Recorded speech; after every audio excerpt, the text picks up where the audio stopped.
Hello and welcome to German turn 34. Most of this turn is us displacing and taking some casualties. So to start with, as usual, small arms fire, tanks moving. Wayward rifle grenade over here. And our machine gun takes the gunner as a casualty. And he was cowering back here. And soon takes the remaining rifleman as a casualty as they get overrun on the hill. He's gone. Then we lose a casualty here. 2 killed, 1 wounded as they're moving back over here.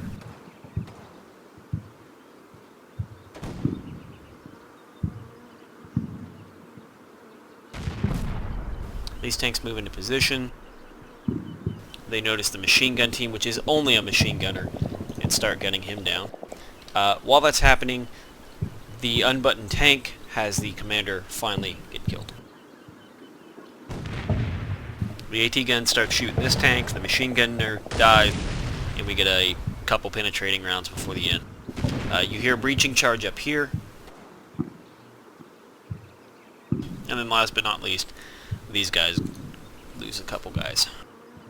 That's it. I'm not going to do any sweeping pans this time around because really there's not a whole lot for us.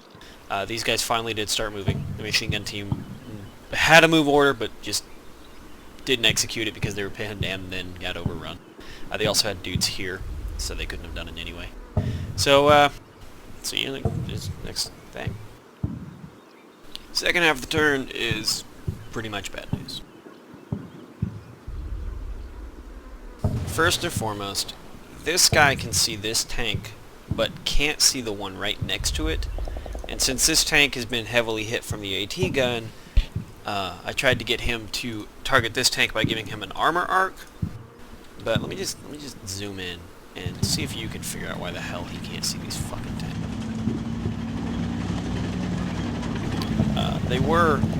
Yeah, there you go. You can see he's aiming at this tank.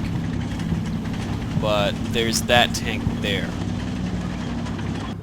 that he can't see. Weird. Anyway, on with the turn.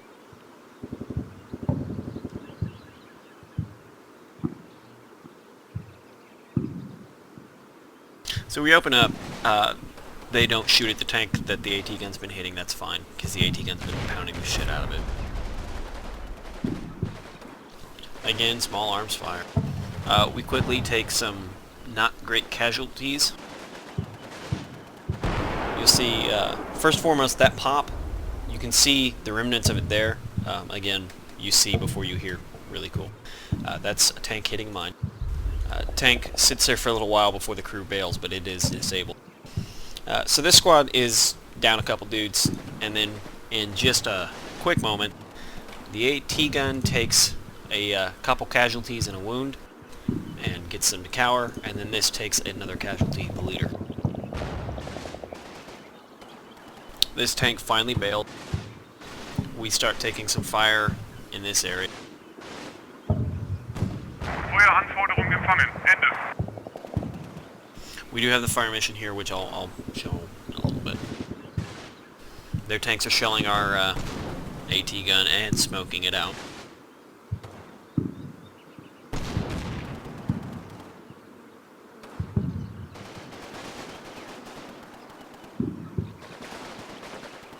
We got real close contact here.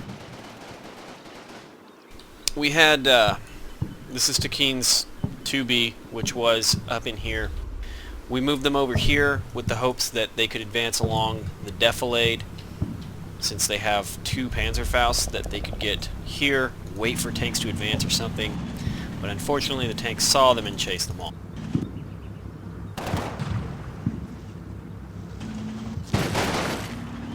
So there's that.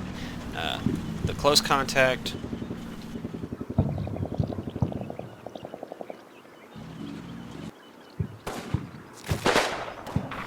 isn't engaging itself.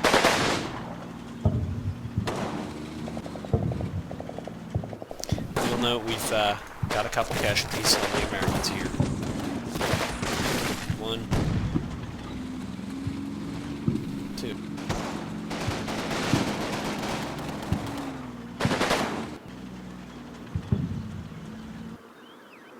And that's pretty much it. There's not a whole lot to check. I mean, I'll give you a line of sight check here.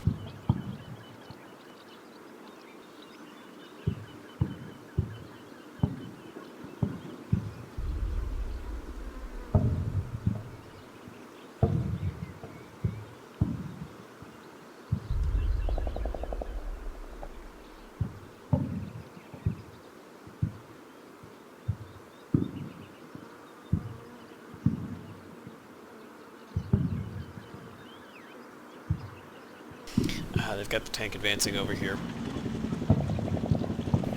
Anyway, that's it. We have a couple more minutes, and then we might as well stop wasting everyone's time and call a ceasefire or surrender. Again, this is a scenario designed for a player American against AI Germans. The Germans are meant to lose. The Germans are heavily outnumbered. So the fact that we've killed as many fucking Americans that we have, good on us. Go us. Yay. And as Abomination has mentioned, the setup for this, I guess, is a delaying action. We're not meant to win. We're meant to hold them off so that magical, invisible, mystical forces that are way over here can make it safely to France. I don't know. Anyway, this is winding down. You can tell. And so we can do as much as we can, and then that's it. So I think we have a couple more videos, and then we're probably going to call it quits, unless you guys just really, really want to be stubborn. And